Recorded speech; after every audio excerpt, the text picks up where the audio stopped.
Magandang umaga po sa ating lahat mga kaprobinsya. Isa naman pong mapagpalang araw sa ating lahat. At dapat natin ipagpasalamat sa ating Panginoon. Una, dahil tayo ay nagising. Pangalawa, wala po tayong sakit at malakas po yung ating pangangatawan. Isa naman pong araw ang ibinigay sa atin na buhay ng ating Panginoon na dapat natin ipagpasalamat araw-araw.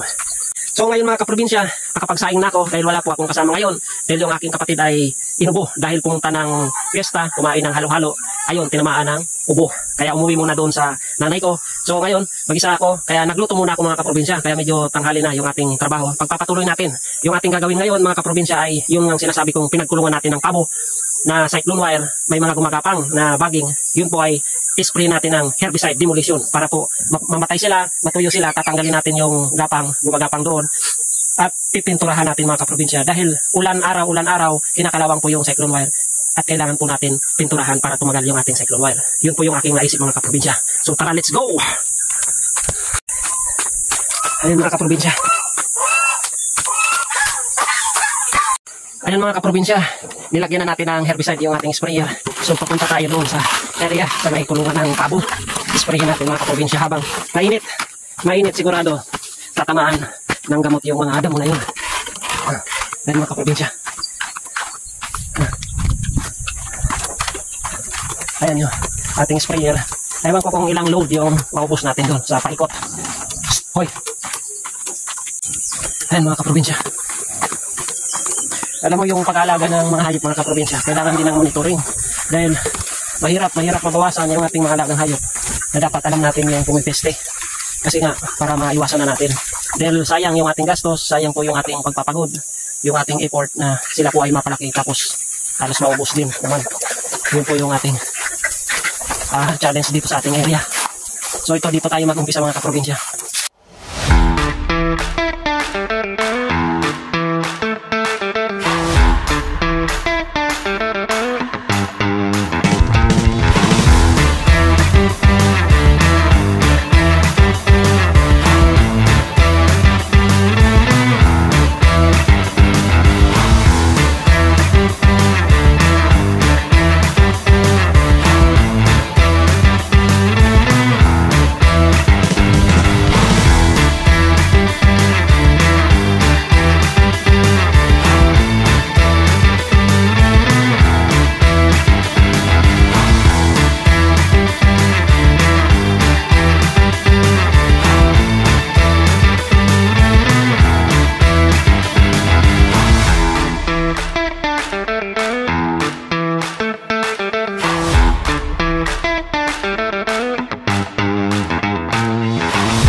Ayan po mga kaprobinsya, tapos na tayo mag-spray ng demolition na herbicide para sa damo doon sa ating cyclone wire sa kulungan po ng pabo.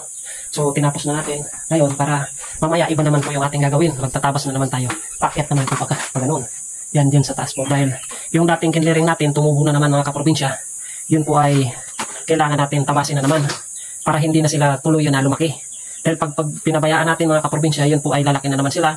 Hindi na naman natin sila makontrol. Kailangan makontrol natin yung mga damo, yung gubat dito sa ating area para manatili siya na malinis yung ating paligid. Yun po yung ating goal dito sa ating farm. So hanggang dito na lang muna mga kaprobinsya. Time check is 11:45. Malapit na po mag 12 PM. So manananghalian na rin tayo. So ngayon mag-isa po tayo ulit. Lagi naman po tayo mag-isa dito kapag wala po yung bunso kong kapatid. So ngayon, mamaya tayo po ay magtatabas dyan sa pakyat. So hanggang dito na lang muna mga kaprobinsya yung aking update sa aking mga gawain dito sa aking farm. Sana po patuloy nyo kaming suportahan ng mga farmers sa Luzon, Visayas, Mindanao na patuloy na nagsusumikap sa aming buhay sa kabila ng aming trabaho na kung physical po pag-usapan ay mabigat talaga. Kung baga nakakapagod. Pero sa amin po mga kaprobinsya dahil ito po yung aming hilig, na-enjoy po namin yung aming trabaho araw-araw.